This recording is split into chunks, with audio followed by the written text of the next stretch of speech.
Anna Muhammadan abduhu wa rasuluhu la nabiyya ba'dah. Allahumma salli wa sallim ala nabiyyina Muhammad wa ala alihi wa sahbihi ajma'in. Qala alaihi salatu wassalam kama jaa fi sahih Muslim, idza dakhalatil ashru wa arada ahadukum an yudhhiya fala yamassa bi sya'rihi wa basharihi syai'an. Amma ba'd, ma'asyiral muslimin wal muslimat, a'azzallahu wa iyyakum. Alhamdulillah pada siang hari ini dengan izin Allah kita kembali bermuajahah secara online tentang salah satu aktivitas unggulan di masa-masa bulan Dzulhijjah. Secara umum ada aktivitas unggulan di bulan Dzulhijjah, yaitu haji, kemudian saum Dzulhijjah, lalu kemudian kurban.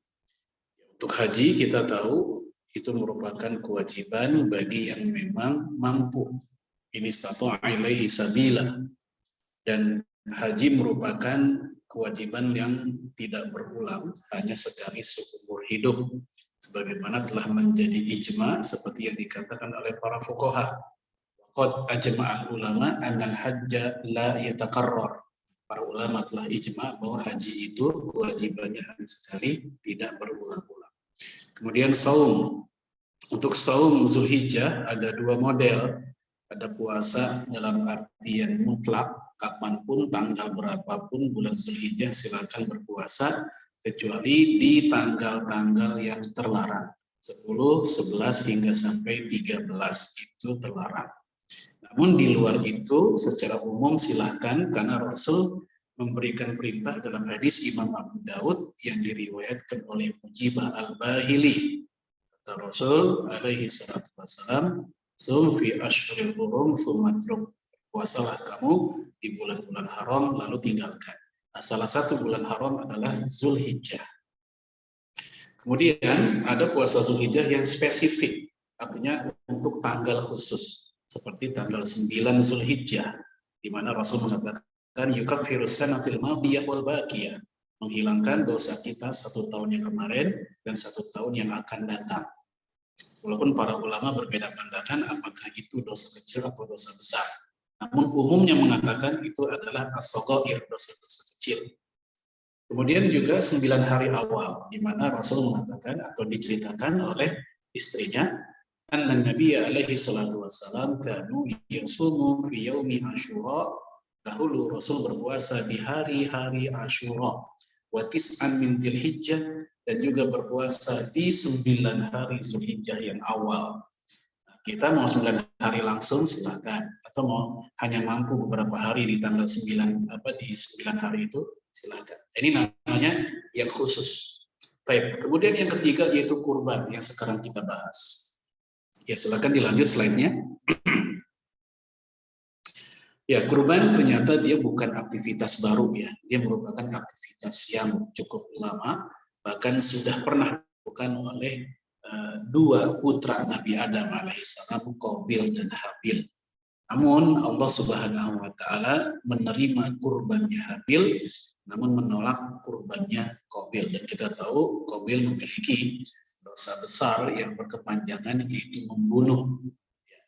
Lalu kemudian kurban di masa Nabi Ibrahim alaihissalam dalam surat As-Saffat ayat 102, 107, ketika dia berkata kepada putranya, ya bunayya inni ara fil manam anni asbahu. Wahai anakku tersayang, semalam ayah bermimpi, ayah menyembelihmu. Fanzur madza tara. Coba lihat apa pendapatmu. Nah, jawaban putranya, ya abati if'al ma tu'mar satajiduni insyaallah minas sabirin. Wahai ayahku, lakukan saja apa-apa yang telah engkau dia perintahkan. Maka semoga engkau mendapatkanku sebagai hamba yang bersabar. Ya, demikianlah dialog awal ketika sebelum prosesi penyembelihan. Namun ketika menjelang menyembelih, begitu banyak godaan, gangguan supaya aktivitas itu tidak terjadi, Namun Nabi Ibrahim dan putranya berhasil melewati godaan dan gangguan itu, maka Allah ganti dengan wa fadainahu bidzibhin azim. Kami ganti, kami tebus dia dengan sembelihan yang besar. Kemudian kisah ini terus diceritakan oleh guru-guru kita hingga sampai hari ini dan menjadi salah satu dasar atau titik tolak ibadah kurban.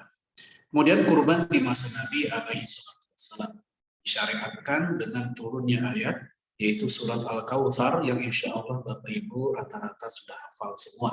Bahkan itu merupakan surat terpendek yang ada di Quran, khususnya di ayat yang kedua, fasalli lirabbika wanhar. Salatlah untuk mengingat Tuhanmu, yaitu salat Id, wanhar, dan sembelihlah kurban. Baik, lanjut. Nah, kurban termasuk syar'u man qablana. Apa itu?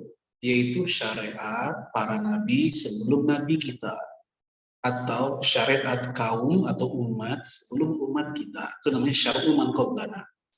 Nah, syar'u man qablana itu ada dua macam. Ada yang tetap menjadi syariat kita, ada yang sudah dihapus dari syariat kita. Contoh syar'u man qablana yang tetap menjadi syariat kita seperti haji. Di zaman jahiliyah haji sudah ada. Kemudian sholat dan zakat juga sudah ada. Di surat Al-Baqarah ayat 40-an, kira-kira ayat 43, Allah berfirman kepada Bani Israel zaman dulu, wa aqimus shalah wa atuz zakah warka'u ma'ar rakiin. Sholatlah, zakatlah, dan rukuklah bersama orang-orang yang rukuk. Bahkan itu semua dikokohkan di dalam Islam menjadi rukun Islam. Hajinya, zakatnya, puasanya, itu menjadi rukun Islam. Kemudian khitan, sunat. Ini juga syar'u man qablana, sudah ada sejak masa Nabi Ibrahim. Puasa Daud, puasa Nabi Daud, itu pun syar'u man qablana yang tetap menjadi syariat kita. Nah, jenis yang kedua ada syar'u man qablana yang sudah dihapus, yang sudah bukan menjadi syariat kita.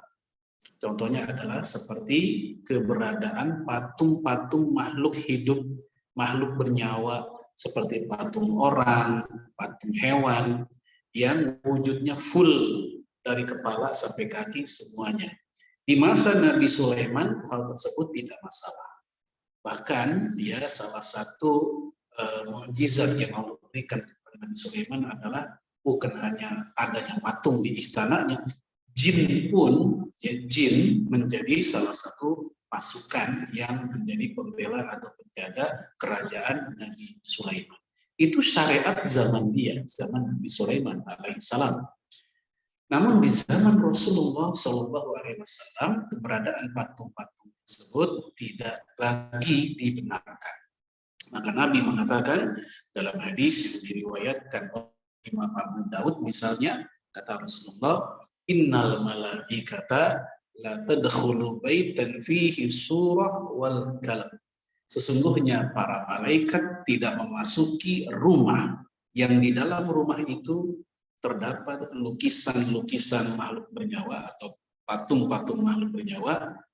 Wal kalam, demikian juga jika di rumah itu ada anjingnya. Nah, malaikat apa yang dimaksud dalam hadis itu? Kata Imam Nawawi, itu malaikat pembawa rahmat, bukan malaikat pencabut nyawa, bukan malaikat pencatat. Malaikat pencabut nyawa, malaikat pencatat, nggak ngaruh oleh adanya patung-patung. Mereka tetap melakukan aktivitasnya atau tugasnya. Tapi untuk malaikat pembawa rahmat kepada rumah, kepada kita, mereka tidak mau memasuki rumah yang ada patung-patung makhluk bernyawa. Patung atau lukisan makhluk bernyawa, walaupun kita tidak menyembahnya, tetap itu merupakan pintu yang manusia untuk mengkultuskannya, muncul kekaguman. Dan jangan dikira hari ini manusia tidak lagi menyembah patung atau lukisan, masih miliaran manusia menyembah patung dan lukisan. Dan Islam datang menutup semua pintu potensi kesyirikan. Baik, lanjut. Ya, ini merupakan informasi dari Al-Quran tentang umat terdahulu pun melakukan kurban, bukan hanya beberapa contoh yang tadi saya sebutkan di awal. Bahwasanya walikul ummatin Ja'alna mansakan liyadhkuru ismallaha ala ma razaqahum min bahimatil an'am. Misalnya setiap umat kami jadikan, ya kami syariatkan mansaka. Mansaka artinya adalah ya kurban. Contoh seperti ayat yang berbunyi inna sholati wa nusuki. Nusuk itu kadang diartikan kurban, kadang diartikan ibadah. Namun memang dalam konteks ini nusuk artinya adalah kurban. Ya, lanjut.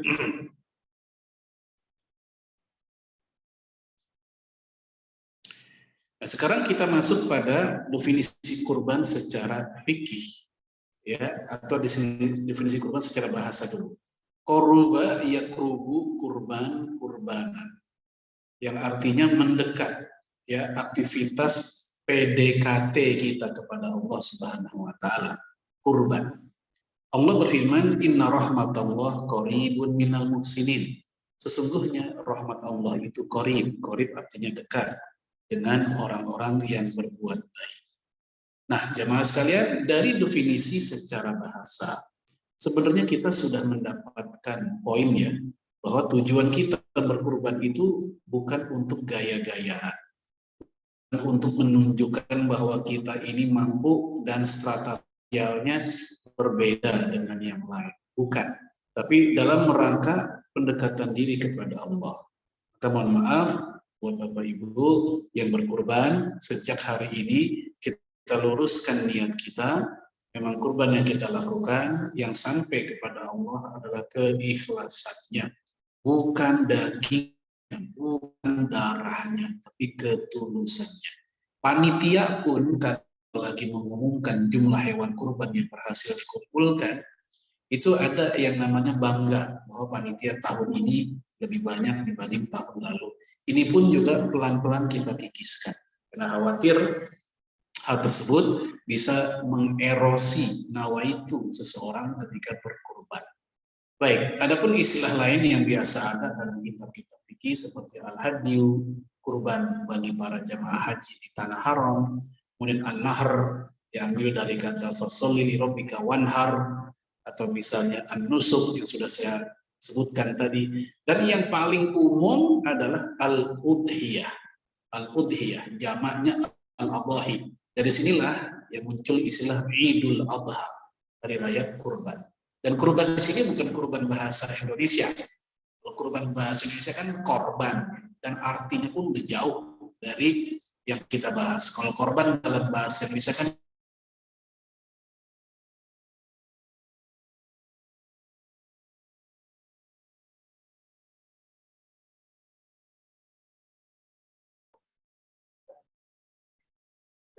Halo Ustaz, maaf suaranya hilang.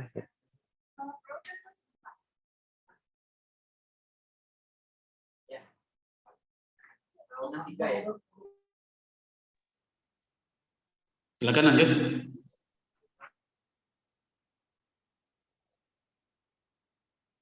Ya, definisi secara fikih.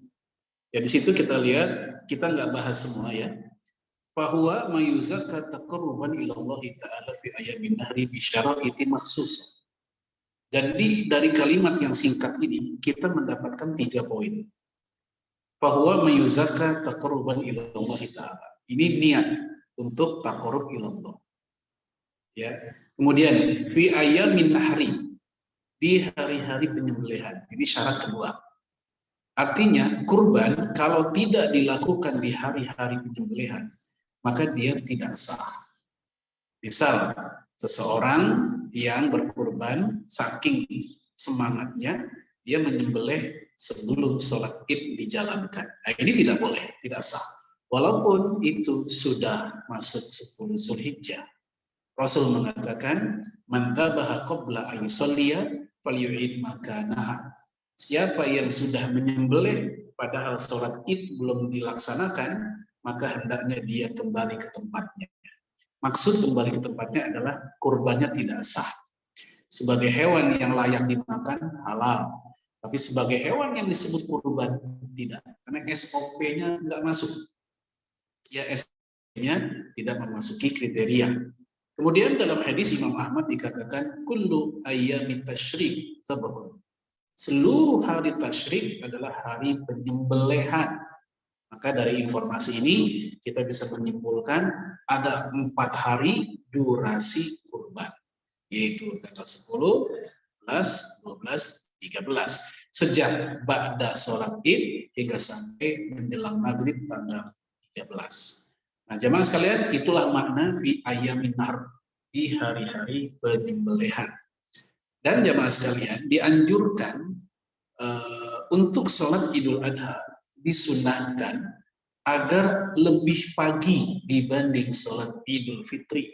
Namun sayang beribu sayang, sunnah ini jarang diketahui atau jarang dipraktekkan lagi. Di dalam kitab-kitab fikih para ulama ini dibahas. Kenapa? Karena sholat Idul Fitri agak lebih siangan, itu hikmahnya supaya orang yang telat bayar zakat fitrah punya waktu untuk bersegera bayar zakat fitrah.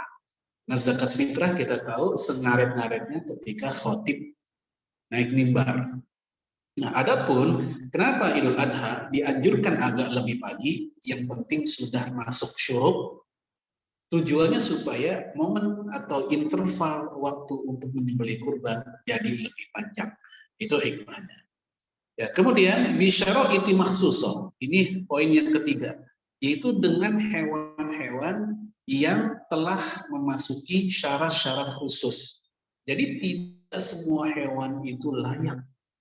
Ya, disebutkan dalam kitab yang lain, dalam kitab fiqh sunnah, waqad ajma'al ulama annal hadiya la yakun illa minan na'am. Para ulama kita telah sepakat bahwa yang namanya kurban la yakun artinya tidak sah illa minan na'am, kecuali dari golongan hewan yang bernama an-na'am. An-na'am ini nama dari al-an'am. Jadi Al-Quran ada ya surat al-an'am, artinya hewan ternak. Nah, ternak yang bagaimana yang dimaksud? Yaitu ternak wattafaqu ala annal afdhalal ibil. Mereka sepakat ternak yang dimaksud yang pertama adalah unta, summal bakor, kemudian sapi, summal ghanam, lalu kambing, dengan semua varian masing-masing. Ala hadza tartib, begitulah urutannya. Dan jamaah sekalian, kenapa sapi diutamakan dibanding kambing atau unta diutamakan dibanding sapi? Sayyid Sabiq rahimahullah mengatakan, li'annahu an'ulil fuqara, karena dari sisi ukurannya yang besar, dia lebih membawa manfaat kepada orang fakir. Nah, jamaah sekalian, a'azanallahu wa iyyakum, itu tentang jenisnya. Adapun syarat hewannya, bukan syarat jenis ya, tapi syarat kondisi hewannya dua. Pertama, ayyakuna salima, hendaknya hewan tersebut sehat walafiat, sehat dan baik, tidak dalam keadaan sakit. Maka ketika kondisi PMK kayak begini, penyakit mulut dan kuku ya, maka hendaknya kita berhati-hati dalam memilih hewan kurban. Karena para ulama mengatakan la tujzi'u al-aura, tidak sah hewan kurban yang matanya buta sebelah, apalagi buta semua. Walal arja, dan tidak sah yang pincang kakinya, apalagi semua kakinya. Walal ajfa, dan tidak sah yang kurus, dan juga tidak sah walal jurba, penyakit kulit. Nah, walaupun penyakit-penyakit ini belum tentu berbahaya kepada orang, seperti buta. Buta kan nggak nular ke orang. Hewan kakinya pincang kan nggak nular ke orang. Itu aja tidak boleh. Apalagi yang ditengarai bisa menular ke orang. Untuk makan sehari-hari saja, kita nggak mau pakai hewan yang berpenyakit. Apalagi untuk ibadah. Maka dia lebih layak lagi menggunakan yang benar-benar sehat dan baik. Itu syarat pertama. Syarat kedua, yaitu ayakuna tsaniyah, hendaknya hewan tersebut sudah cukup umurnya. Sudah cukup umurnya. Apa itu? Yaitu untuk kambing dia 1 tahun, untuk domba 6 bulan, untuk sapi 2 tahun, unta 5 tahun.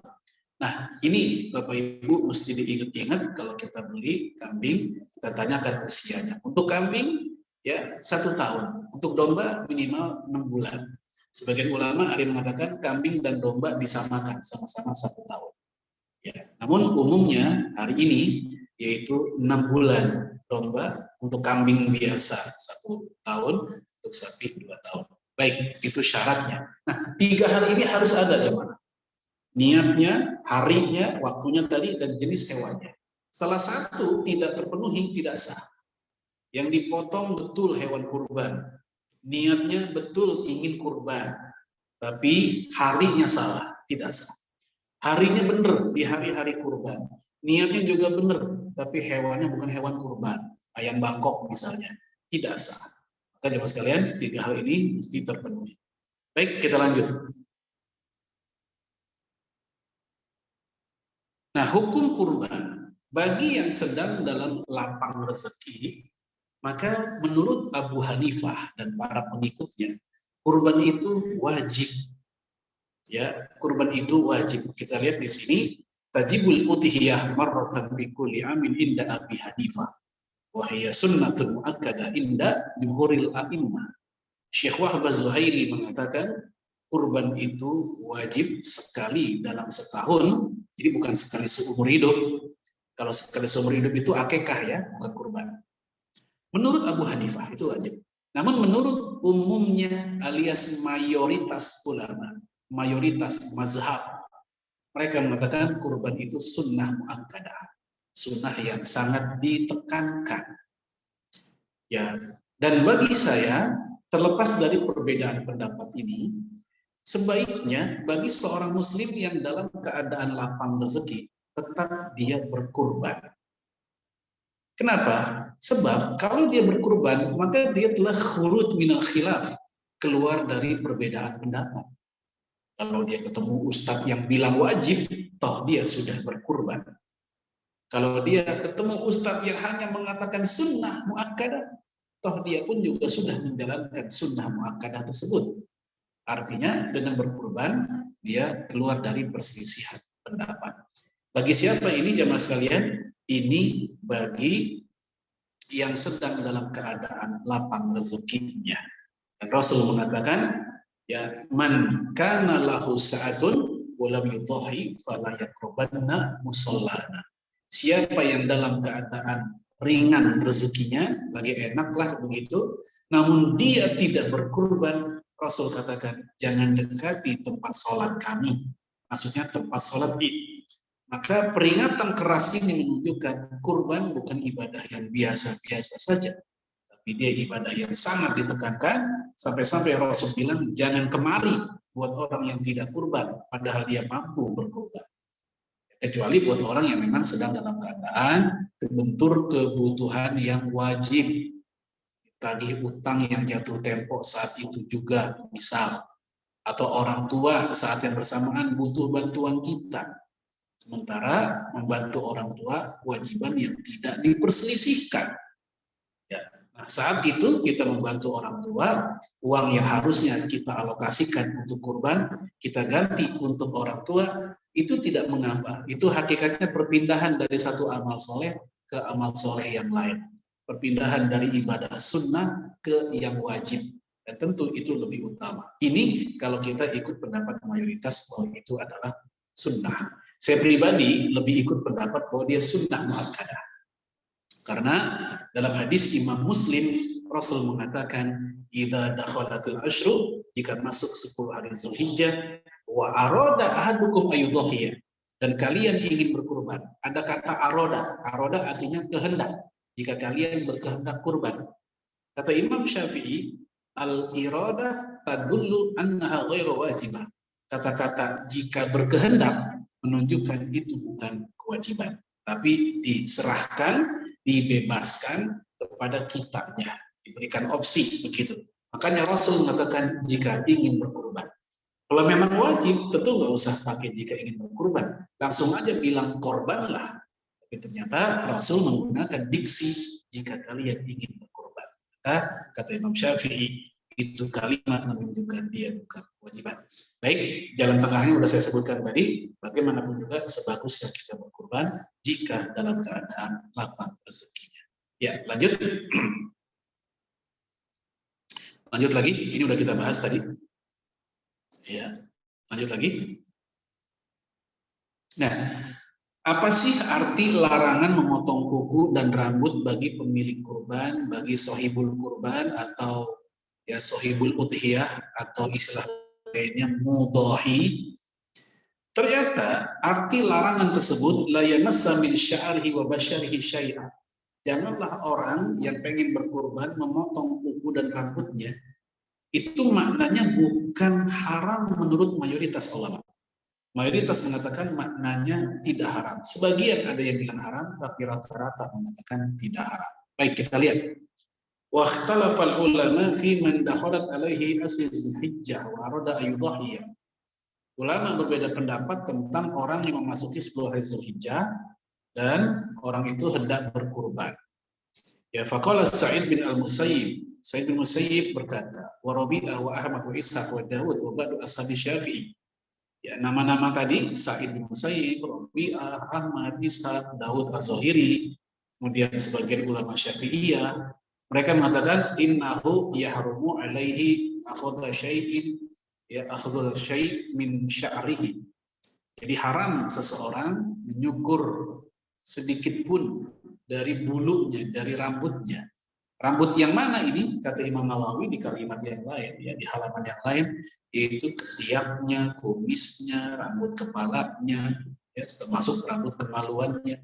Maka ini menunjukkan kalimat tersebut kembali ke orangnya, bukan ke kambingnya. Karena ada orang yang menafsirkan itu larangan, jangan-jangan larangan menyukur rambut dan kuku kambingnya. Masalahnya adalah siapa yang kepikiran gitu. Orang motong kuku kambing atau nyukur bulu ketiak kambing, kan nggak kepikiran. Maka penjelasan Imam Nawawi seperti tadi menunjukkan itu maksudnya adalah ke orangnya. Ya, kemudian wa asfarihi dan juga kukunya hatta yudhahi fi waqtul udhiyah, sampai dia berkurban. Jadi batasannya sampai berkurban. Sejak tanggal 1 bagi dia yang sudah ingin niat berkurban hingga sampai hewannya dipotong. Jadi nggak usah nunggu sampai maghrib. Tapi ketika hewan dia sudah dipotong, maka itu sudah boleh baginya. Wa qala Syafi'i, adapun Imam Syafi'i wa ashabuhu dan sahabat-sahabatnya, para pengikutnya berkata, huwa makruh. Itu makruh, bukannya haram ya. Karahatu tanzih, yaitu makruh tanzih. Apa Bapak Ibu makruh tanzih? Jadi makruh ada dua, ada makruh tahrim, ada makruh tanzih. Makruh tahrim artinya makruh yang mendekati haram. Makruh tanzih artinya makruh yang mendekati boleh. Jika ini makruh tanzih artinya mendekati boleh. Walaysa biharam, ini tidak haram. Wa qala Abu Hanifah la yukrah. Abu Hanifah mengatakan makruh pun tidak. Wa qala Malik, Imam Malik berkata fi riwayatin, dalam satu riwayatnya la yukrah, makruh juga enggak. Wa fi riwayatin, namun dalam riwayat yang lain dikatakan yukrah, itu makruh. Ya, wa fi riwayatin, dalam sebuah riwayat lain dikatakan yahrum fi tatawwu dunal wajib. Ini haram dalam kurban yang sunnah, bukan kurban yang wajib. Apa kurban yang wajib? Seperti kurban karena nazar. Nah, jadi ada beberapa pendapat. Namun umumnya mengatakan tidak haram. Lalu gimana sikap kita dong terhadap hukum motong kuku dan rambut ini? Nah, sikap kita dalam rangka ihtiraman li sunnati Rasulillah, dalam rangka kita menghormati sunnah Nabi, memang sebaiknya kita tidak mencukur dan tidak memotong kuku jika memang tidak ada keperluan untuk itu. Tidak ada hal yang mendesak untuk itu. Namun jika memang mendesak untuk itu, maka la haraj, silahkan jika memang hal itu dibutuhkan. Lalu apa sih hikmahnya kok orang yang mau kurban pakai dilarang memotong kuku dan rambut? Salah satu hikmah yang disampaikan para ulama adalah yaitu dalam rangka berempati terhadap jamaah haji yang ketika mereka sudah menggunakan ihram di hari-hari haji, mereka juga dilarang nyukur rambut dan kuku dan beberapa larangan lainnya. Nah, kita yang di tanah air hanya kuku dan rambut saja, tidak beberapa larangan lainnya. Nah, dalam rangka mengikuti apa yang mereka rasakan, maka kita di tanah air pun juga dianjurkan seperti itu. Ini hikmah yang disampaikan para ulama tentang kenapa buat orang yang berkurban dilarang untuk berkurban. Dan Bapak Ibu sekalian, larangan ini hanya berlaku untuk si pemilik kurban. Tidak berlaku untuk keluarganya.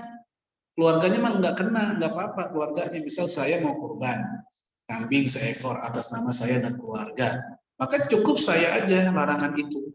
Berdasarkan hadis, ya wa aroda ahadukum ayudahiyah, dan salah satu di antara kamu, jadi nggak semua, salah satu di antara kamu ingin berkurban, maka itu menunjukkan larangannya hanya untuk satu orang yang ingin berkurban saja.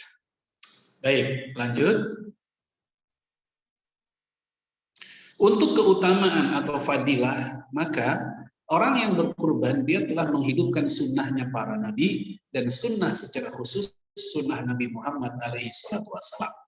Dan orang yang menghidupkan sunnah Nabi di zaman sekarang nih, di zaman ghurbatul Islam, keterasingan Islam, atau ghurbatul din, keterasingan agama, di mana agama buat atau bagi sebagian orang itu bukan agenda hidupnya. Maka kita menghidupkannya, ini luar biasa. Rasul mengatakan dalam hadis yang cukup terkenal, bada'al islamu ghoriban wa sayaudu ghoriban kama bada'a fatuba lil ghuraba. Islam pertama kali muncul dianggap asing atau aneh, nanti akan datang masa Islam dianggap asing lagi, maka beruntunglah orang-orang yang dianggap asing tersebut. Siapa mereka? Rasul menjelaskan dalam hadis yang lain, alladzina yuhyuna sunnah wa yu'allimunnahan nas. Itu orang-orang yang menghidupkan sunnah Nabi, lalu dia mengajarkan sunnah itu kepada manusia. Ini orang-orang ghuraba terasing yang oleh Rasul dipuji dengan fatuba lil ghuraba, beruntunglah orang-orang asing tersebut. Maka buat orang yang berkurban hari ini, karena dia telah mengikuti sunnah Rasul, saya ucapkan fatuba lil mudahi. Beruntunglah orang-orang yang telah berkurban. Adapun tentang hadis yang menceritakan siapa yang berkurban maka pahalanya begini, siapa yang melakukan kurban maka begini-begini, tidak ada satupun yang sahih. Seperti yang sering kita baca di spanduk-spanduk panitia kurban atau lembaga-lembaga, itu tidak ada yang sahih seperti hadis tentang pahala orang berkurban sebanyak pahala bulu hewan kurbannya. Mungkin jamaah pernah dengar kan? Ini tidak sahih. Sebagian ulama bilang palsu. Kemudian juga hadis yang berbunyi orang yang berkurban maka hewan kurbannya akan menjadi hewan tunggangan di hari akhirat nanti. Ini pun juga tidak sahih. Ya, tidak valid. Oleh karena itu, tanpa hadis-hadis ini pun keutamaan kurban sudah luar biasa. Baik, lanjut.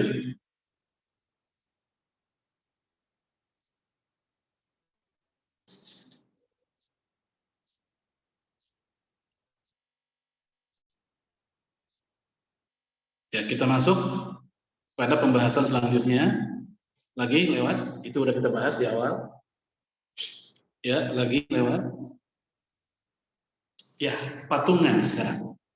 Patungan sapi, 1 ekor 7 orang. Kadang ada yang 6 orang, 5 orang, 3 orang, 4 orang, silakan. Sendirian aja boleh, 2 orang silakan, 3 orang, maksimal 7. 7 itu maksimal, bukan syarat sahnya patungan. Banyak orang yang salah kaprah. Begitu hanya 5 orang, bingung, gelisah. Ya cuma 5 orang nih. Apa salahnya 5 orang? Nggak apa-apa, tetap sah. Ya, 7 itu maksimal. 8, 9 nggak boleh. Apalagi 1 RT sekampung nggak boleh patungan sekampung. Baik, kita lihat boleh menurut mayoritas ulama kecuali mazhabnya Imam Malik.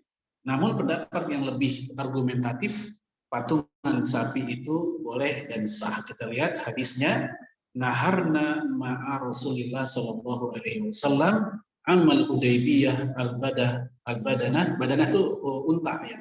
Unta itu kadang disebut ba'ir, jamal, kadang disebut rahilah, tergantung konteks kalimat ya. Ansaba'atin, 1 ekor unta untuk 7 orang. Wal baqarah, sapi betina, ansaba'atin untuk 7 orang.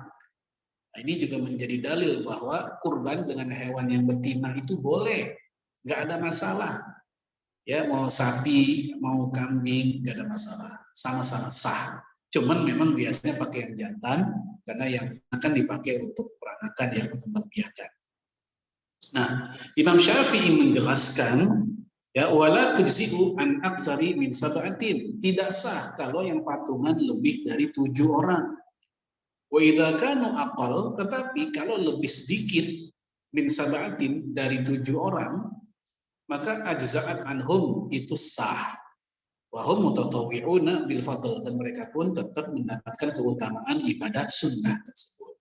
Ya, tapi saya rasa ini udah jelas teman sapi. Dan kalau seandainya 1 orang dari 7 orang itu meniatkan dirinya dan keluarganya, itu pun juga sah, dikiaskan dengan kambing 1 ekor untuk dirinya dan keluarganya. Ya, lanjut. Untuk patungan kurban kambing, justru kebalikannya, ini tidak sah menurut ijma. Bukan lagi mayoritas, tapi ijma. Ijma artinya kesepakatan seluruh mazhab. Wa ajma'u ala anna syata la yajuz al-istiraqu fiha. Ya, para ulama telah ijma, sepakat bahwa untuk kambing tidak boleh patungan. Fi hadhil ahadits anal badanata tujzi'u an sab'atin wal baqara an sab'atin. Baik. Ini jelas ya. Lalu bagaimana kebiasaan anak-anak kita di sekolahan, mereka patungan rame-rame sekelas untuk 1 ekor kambing. Ini merupakan cara mendidik yang bagus, yang baik, supaya mereka terbiasa untuk melakukan kurban. Namun karena dia tidak sah rame-rame, kita bisa mensiasatinya, mencari solusi. Gimana solusinya? Maka kalau mereka sudah terkumpul uangnya atau udah dibelikan kambing, hadiahkanlah ke salah satu dari mereka. Atau salah satu dari guru atau penjaga sekolah misalnya. Sehingga itu menjadi milik pribadi dari yang anaknya. Ketika sudah menjadi milik pribadi, maka dia boleh untuk mengkurbankannya, baik atas nama dirinya dan atau atas nama keluarganya. Itu nggak ada masalah. Ya, tetap sah. Loh, bagaimana dengan si anak-anak, dapat nggak pahalanya? Mereka tetap dapat karena mereka menjadi musabab, ya, mereka menjadi sebab orang lain berkurban. Mereka menjadi apalagi fasilitator orang lain berkurban. Walaupun mereka tidak langsung mendapatkan pahalanya, tapi mereka mendapatkan sebab orang berbuat kebaikan. Dari situ. Maka ini jalan tengah, dikala kita tahu ternyata patungan kambing itu tidak sah untuk kurban. Nah, kalau udah terkumpul uangnya, hadiahkanlah ke seseorang, lalu orang itu berkurban atas nama diri dan keluarganya, maka itu tetap sah. Baik, lanjut. Dibagikan matang atau mentah, maka ini sesuatu yang luas saja, lapang, bebas. Wal amru fi tauzi'iha madbuhah atau ghairil madbuhah wasi'un. Perintah atau urusan dalam penyalurannya, baik dalam keadaan sudah matang atau mentah, adalah perkara yang lapang.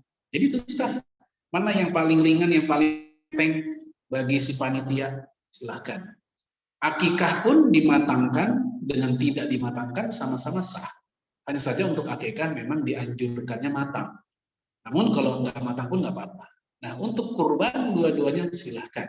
Sekarang kita tahu cukup banyak lembaga-lembaga di tingkat internasional pun membagikan hewan kurban dalam keadaan sudah kalengan, udah rendang, udah dalam bentuk abon.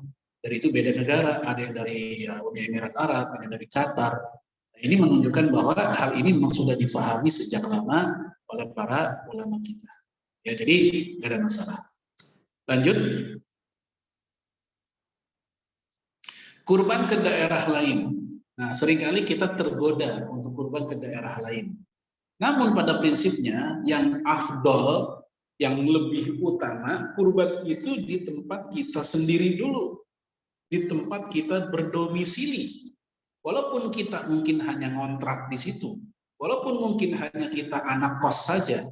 Atau kita hanya musafir yang sedang singgah beberapa tahun. Mungkin lagi ada dinas kantor saja. Atau memang kita orang asli di situ, maka lebih afdol kita kurbannya ya di situ.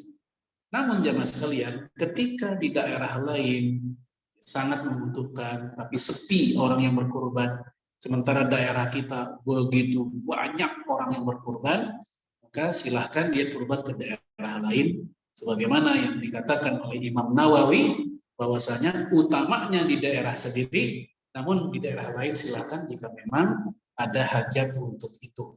Jadi dikiaskan dengan zakat. Zakat juga begitu, sama. Utamanya di daerah sendiri dulu. Namun silahkan ke daerah lain jika daerah sendiri sudah tercover. Maka jemaah sekalian, azakumullah, untuk kurban ke daerah lain dia ada plus minusnya. Apa plusnya? Pemerataan syiar kurban. Sehingga daerah-daerah yang minor, daerah-daerah yang minus, mereka juga bisa ikut berbahagia dan mensyiarkan kurban. Tetapi ada yang tidak enaknya. Apa tidak enaknya? Ada dua sunnah yang tidak bisa dia jalankan. Si kurban tidak bisa menjalankan dua sunnah ini. Apa? Sunnah nyembelih sendiri dan sunnah melihat hewan yang disembelih itu tidak bisa atau sulit dia jalankan. Para ulama mengatakan yustahabbu ayafbahaha binafsi. Disunahkan bagi orang yang berkurban menyembelih sendiri hewan kurbannya. Ingkana yuhsinu dzabahi, kalau dia bisa nyembelih, kalau bisa. Wa illa, tapi kalau dia nggak bisa nyembelih, maka dianjurkan fayandubu lahu ayyashhidahu, dianjurkan bagi dia untuk nonton, untuk menyaksikan hewan dia ketika disembelih. Nah, ini dua sunnah ini agak sulit untuk dia praktekkan kalau dia kurban ke daerah. Namun semoga dia mendapatkan manfaat atau benefit yang lain, dia menjadi sebab meratanya tersebarnya syiar kurban. Baik, ya kita lanjut.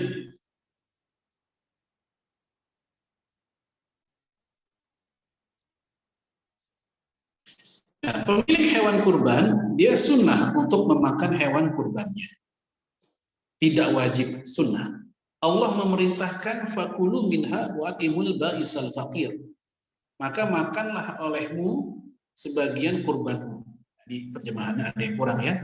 Olehmu sebagian kurbanmu.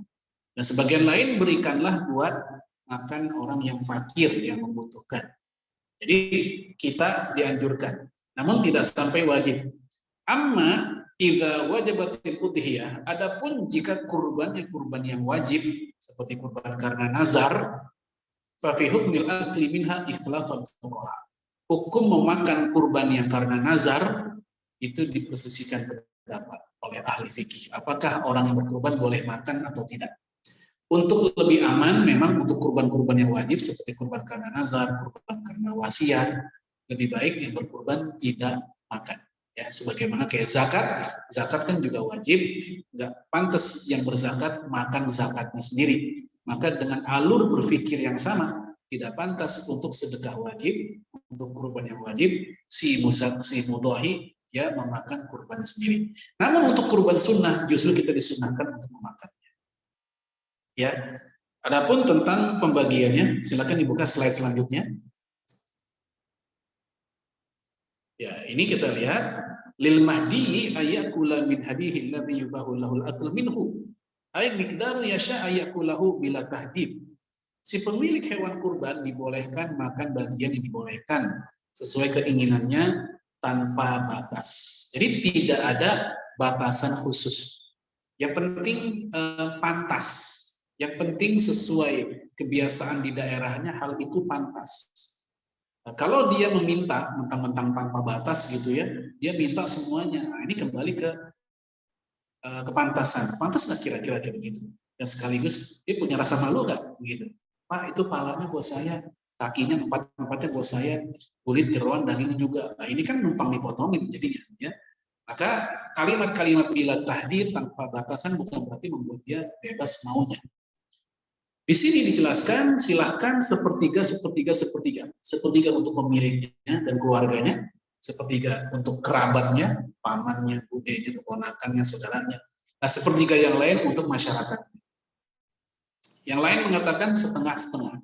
Kenapa kok ini nggak ada batasan khusus? Karena memang tidak ada hadis Nabi yang menerangkan tentang hal itu. Oleh karena itu, ini dikembalikan kepada urf. Urf artinya tradisi atau kebiasaan yang berlaku di daerah si panitia masing-masing. Ya, lanjut. Ya, mungkin kita nggak sampai semua kita bahas ya supaya ada waktu untuk tanya jawab. Kita masuk pembahasan kurban atas nama orang yang sudah wafat. Ya, kita lihat Rasul ketika menjelang menyembelih, dia membaca Bismillah, Allahumma taqabbal min Muhammad wa ali Muhammad wa ummati Muhammad summa dhaha bihi. Dengan nama Allah, ya Allah terimalah kurban dari Nabi Muhammad, kurban dari keluarga, dan kurban dari umatnya. Dari hadis ini kita dapat menyimpulkan bahwa berkurban atas nama pribadi untuk satu ekor sah. Berkurban atas nama diri dan keluarga juga sah. Ini jangan dibenturkan, dua-duanya sah. Dan bahkan Rasul berkurban atas nama umatnya. Nah, umatnya itu ada dua. Ada yang masih hidup, ada yang sudah wafat. Apa sih arti atas nama umatnya? Yaitu pahalanya. Bukan patungan, ini jangan sampai dijadikan dalil patungan kambing ya rame-rame, bukan. Ini lagi ngomongin tentang masalah pahala. Terimalah kurban umatnya, maksudnya pahala ini untuk umatnya. Maka kita, seandainya kita tidak pernah kurban pun, karena kita nggak mampu misalnya, pahala kurban kita udah dapat dari kurbannya Rasulullah SAW. Nah, umat Nabi Muhammad ada dua, ada yang masih hidup, ada yang sudah wafat. Maka ini menunjukkan kurban buat orang meninggal itu sah. Dan ini merupakan pendapat mayoritas ulama, kecuali mazhab Syafi'i yang mengatakan, nah ini unik, justru mazhab Syafi'i, mazhabnya di Indonesia, yang mengatakan kurban buat orang meninggal itu boleh jika si mayit ketika masih hidup dia berwasiat atau bernazar atau berpesan bahwa dia ingin berkurban. Nah, yang kayak begitu baru dibolehkan. Namun semata-mata inisiatif dari kita ahli warisnya itu tidak boleh. Ini kata mazhab Syafi'i. Namun dalam mazhab mayoritas hal itu tidak ada masalah berdasarkan hadis tadi, dan hadis tentang sedekah. Karena kurban bagian dari sedekah. Rasul ditanya oleh seorang sahabat tentang sedekah buat orang meninggal. Afa nasaddaqu anha, boleh nggak kami sedekah atas nama ibu kami? Jawaban Nabi adalah tasaddaq anha, silakan kamu sedekah atas nama dia, atas nama ibu yang sudah meninggal. Ini dalil yang sangat kuat, bolehnya sedekah atas nama orang meninggal. Dan hadis itu sahih, riwayat Imam Ibnu Majah dan yang lainnya. Dan kurban bagian dari sedekah, sehingga itu tanda bahwa kurban pun juga boleh untuk orang yang wafat. Baik, itu dulu supaya ada waktu buat tanya jawab. Saya kembalikan ke moderator. Wallahu a'lam bishawab. Assalamualaikum warahmatullahi wabarakatuh. Ya. Waalaikumsalam warahmatullahi wabarakatuh. Ustaz, ini sudah ada beberapa pertanyaan yang masuk, Ustaz ya. Langsung ya, saya bacakan di chatbox ini. Izin bertanya, Ustaz, kategori wajib ini ke individu apa keluarga? Misal suami sudah berkurban, lalu istri dan anak yang mampu beli kurban, apakah wajib juga atau sunnah? Yang wajib satu keluarga diwakili suami atau masing-masing jatuhnya wajib? Jika satu sudah berkurban, maka itu sudah mewakili yang lain. Itu namanya sunnah kifayah. Hal itu dikatakan oleh Imam Nawawi dalam kitab Syarah Al-Muhadzab. Di slide sebenarnya ada. Ya, di slide udah ada sebenarnya. Nanti silakan dicek ya, di slide itu sudah ada pembahasan satu ekor atas nama pribadi dan keluarga. Bahkan jika anggota keluarganya ada 100 orang pun, hal itu tidak masalah. Silakan coba dibuka slide-nya yang tadi. Oh, baik, Ustaz. Di halaman-halaman terakhir kalau nggak salah, itu ada pembahasan tentang ya berkurban. Nah, satu lagi coba, satu slide lagi. Nah, ini dia. Ya. Abu Ayyub Al-Ansari ditanya oleh Atha bin Yasar, "Kaifa kanat ad-duhaya ala ahdi Rasulillah alaihi salatu wasallam kana rajul yudhi bi syati anhu wa an ahli baiti." Bagaimana tata cara kurban di zaman Nabi alaihi salatu wasallam? Beliau menjawab, dahulu seorang laki-laki berkurban satu ekor kambing untuk dirinya dan keluarga. Jadi kalau satu ekor untuk diri dan keluarganya itu udah yakfi, udah cukup. Oh, dia maunya dua nih, anaknya pengen beli juga. Apa-apa, itu bagus, itu afdol namanya. Semakin banyak semakin bagus, karena Rasul pernah berkorban dua. Bahkan dalam hadis Imam Ahmad, Rasul juga pernah berkurban dengan 100 ekor unta. Dipotong sendiri oleh Nabi sampai ke 63. Sisanya dilanjutkan oleh anak. Ya, Allah misal. Ya, alhamdulillah. Udah, mudah-mudahan menjadi pencerahan bagi kita semua ya. Pertanyaan selanjutnya, izin bertanya Ustadz, kalau misalnya kurban 1 ekor sapi, ketika menyembelih apakah mesti menyebutkan atas nama untuk 7 orang Ustadz? Karena itu mungkin sapinya patungan Ustadz. Apa betul Ustadz? Iya. Untuk masalah teknis, jika memang tidak menyulitkan bagi si pemotong, penjagal, silahkan dia menyebut 7-7-nya. Ya, misal dia membaca Allahumma taqabbal min, dibaca tuh ya, misalnya Ahmad, Rudi, Bambang, dan seterusnya. Atau kadang yang bacain bukan si pemotong, yang bacain MC. Pernah lihat mungkin sebagai masjid kayak gitu kan. Yang penting dibaca, itu nggak ada masalah. Kalau itu menyulitkan, apalagi buat penjagal yang buta huruf, udah tua misalnya, dia nggak bisa baca, maka dia boleh meringkas dengan Allahumma taqabbal minhum, ya Allah terimalah kurban mereka. Kalau si penjagal masuk dari 7 orang itu, dia termasuk, maka dia boleh menggunakan Allahumma taqabbal minna, ya Allah terimalah kurban kami.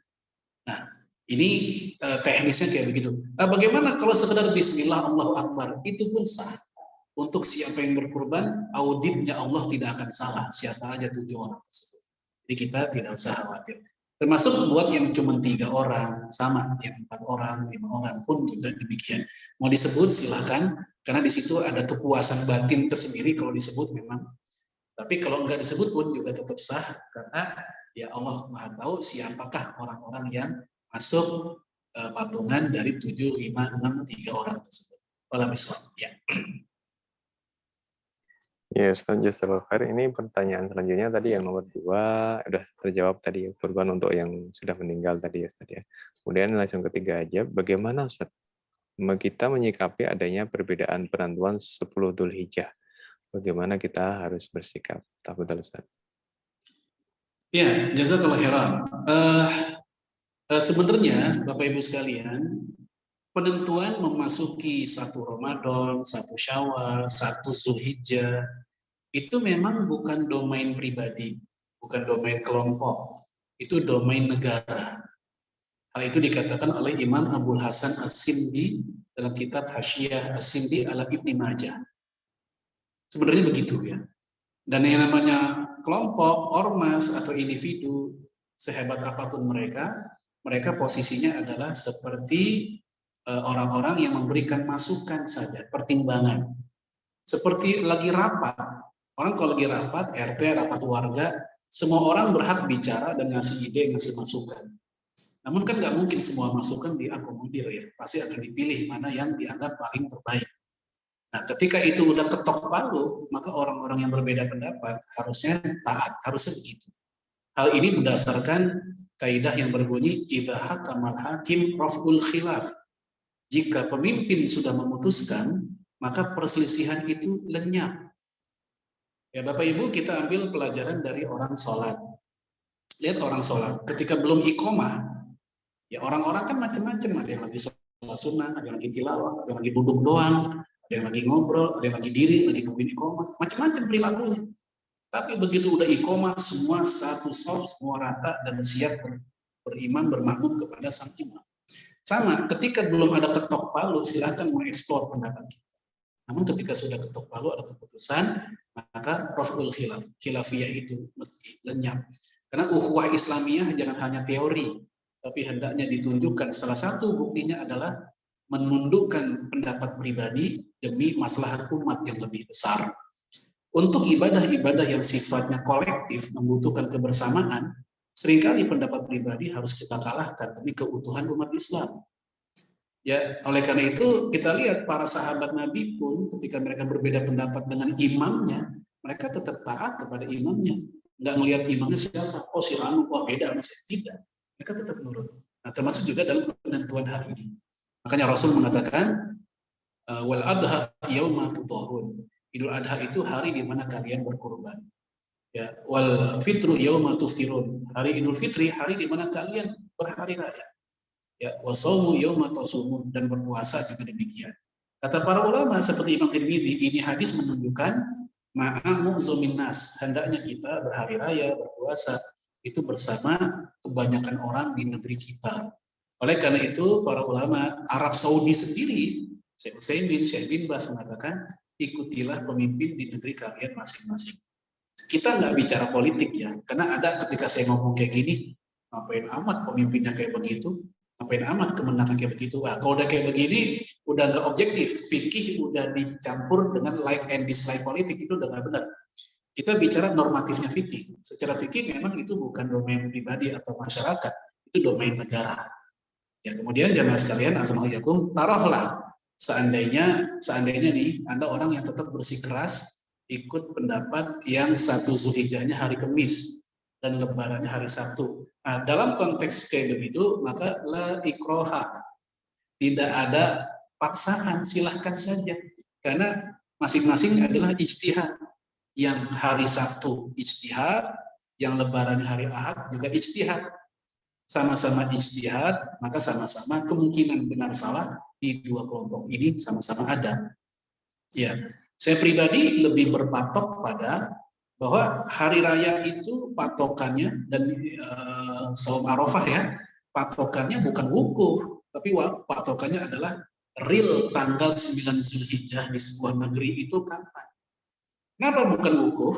Karena wukuf di Arafah di masa Islam, di masa Rasulullah itu baru terjadi tahun ke-10 Hijriah alias Haji Wada.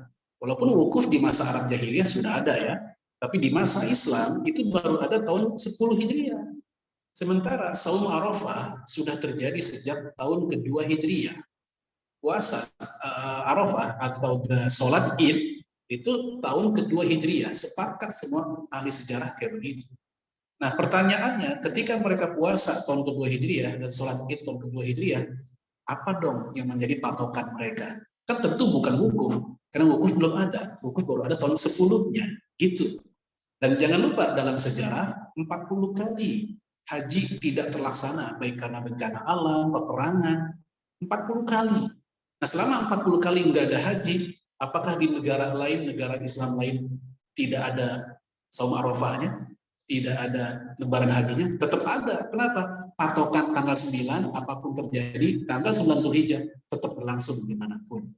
Seandainya kemarin pandemi COVID membuat haji di Saudi tidak ada, ya pemerintah Saudi memutuskan haji tidak ada, misalnya ya, apakah lantas di Indonesia nggak ada yang ngadain sholat Id dan nggak ada sholat Arafah? Kan tetap ada juga, walaupun wukuf tidak ada. Maka itu sudah menjadi tanda atau bukti bahwa yang paling utama bukan wukuf. Yang paling utama patokannya adalah tanggal 9 Zulhijjah secara real di negeri kita kapan terjadinya. Namun demikian sekali lagi, jika ada yang berbeda, kita tidak boleh memaksa, yaitu masing-masing saja sesuai keyakinannya. Ya. Alhamdulillah sangat memberikan pencerahan sekali ya bagi kita. Silakan Bapak Ibu yang mau bertanya, silakan langsung atau melalui chat box. Silakan Bapak Ibu. Oh ini ada pertanyaan masuk lagi, Ustaz. Ustaz mau bertanya, apa yang dimaksud boleh memakan sebagian daging kurban bagi mudhohi? Takarannya berapa persen dari karkas? Silakan Ustaz. Ya, ini sudah kita bahas tadi di akhir-akhir ya. Jadi takarannya tidak ada batasan baku. Ya, dikembalikan ke al-urf. Urf itu kebiasaan yang patut di tempat kita. Misal kalau di kepanitiaan di rumah kita, biasanya si mudhohi, si pemilik kurban hanya dapat 1 pangkal paha kaki doang tuh. Ya udah, kita pun nggak ada masalah. Gitu. Malah kadang begini, ada orang yang kurbannya kambing, tapi dia nggak makan kambing, dia alergi atau ada penyakit tertentu lah. Ya akhirnya dia pun nggak makan, pun juga nggak ada masalah. Kalau dia minta sapi gimana? Ya tinggal koordinasi aja sama panitia, saya nggak makan kambing, saya sapi aja ya, nanti yang bawa misalnya. Ini pun nggak ada masalah. Untuk masalah tausi itu pembagian, ini sesuatu yang luas, tidak ada aturan baku. Tadi saya sudah sebut, ada yang sepertiga, ada yang setengah-setengah, ada yang bila tahdid, tidak ada batasan spesifik. Karena memang berawal dari tidak adanya petunjuk dalam sunnah Nabi alaihissalam secara rinci tentang masalah itu. Ya. Alhamdulillah, jazakallahu khair Ustaz. Silakan Bapak Ibu yang ingin bertanya langsung. Silakan.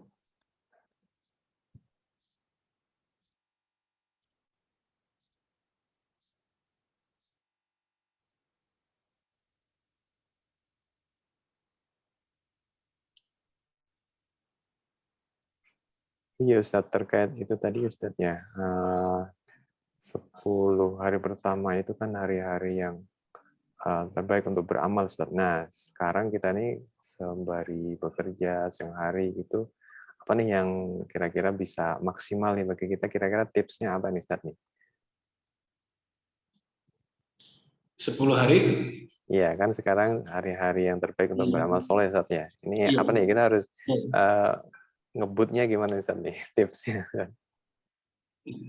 Ya, memang buat 10 hari ini sampai-sampai Allah bersumpah ya dalam surat Al-Fajr itu, wal fajri wa layalin ashr, demi fajar dan demi 10 malam.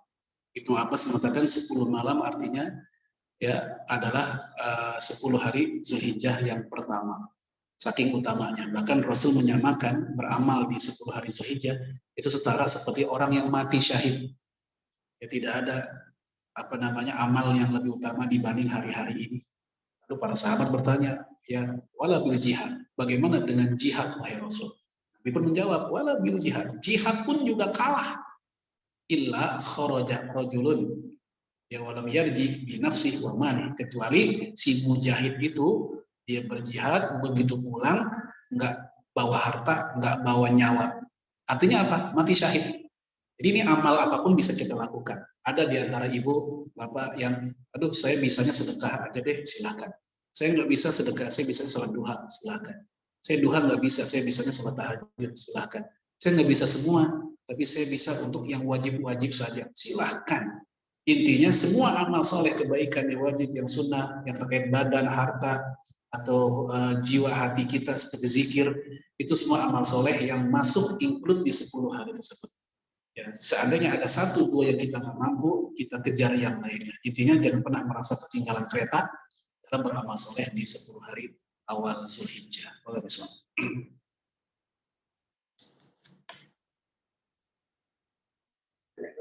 Ya, alhamdulillah.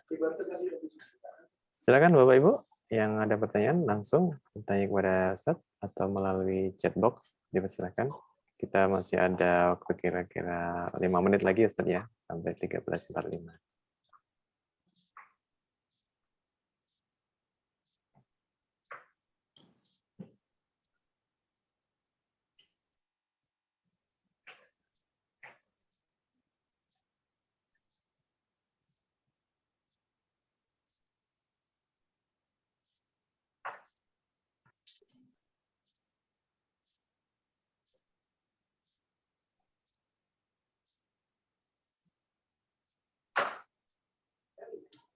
Cukup? Ya, barangkali sudah cukup Ustaz. Barangkali untuk menutup, silakan Ustaz memberikan ikhtitamnya Ustaz. Tafadhol Ustaz. Doa atau apa? Silakan mungkin ini kalimat penutup dan doa Ustaz. Oh gitu. Ya, untuk closingnya saya hanya menegaskan ya sebuah asar, sebuah hadis atau sebuah nasihat berbunyi ala ahli kulli baitin fi kulli amin udhiyah. Hendaknya buat orang-orang yang di rumah paling tidak minimal satu yang berkurban di setiap tahunnya. Karena dengan demikian kita telah ikut andil dalam berkontribusi menghidupkan sunnahnya para nabi dan sunnahnya Rasulullah SAW agar kita menjadi guroba yang oleh Rasul dipuji dalam hadis yang tadi sudah saya bahas. Baik, mari kita tutup pertemuan kita berdoa kepada Allah, semoga Allah mengabulkan doa kita semua. Kita istighfar dulu. Astaghfirullahaladzim min kulli dhanbin azim wa natubu ilaih. Hamdan syakirin, hamdan na'imin, hamdan yuafi ni'amah zidah. Ya Rabbana lakal hamdu ينبغي لجلال وجهك الكريم وعظيم سلطانك. اللهم صل وسلم على نبينا محمد وعلى آله وصحبه أجمعين. اللهم تقبل منا صلاتنا وقيامنا وصيامنا وجميع عبادتنا يا مجيب السائلين. ربنا لا تزغ قلوبنا بعد إذ هديتنا وهب لنا من لدنك رحمة إنك أنت الوهاب. ربنا هب لنا من أزواجنا وذريتنا قرة أعين واجعلنا للمتقين إماما. اللهم اغفر للمسلمين والمسلمات والمؤمنين والمؤمنات الأحياء منهم والأموات إنك سميع قريب مجيب دعوات يا قاضي الحاجات. رب اغفر لنا ولوالدينا وارحمهم كما ربونا صغارا. ربنا آتنا في الدنيا حسنة وفي الآخرة حسنة وقنا عذاب النار. وصلى الله على سيدنا محمد وعلى آله وصحبه وسلم. سبحانك رب العزة عما يصفون وسلام على المرسلين والحمد لله رب العالمين.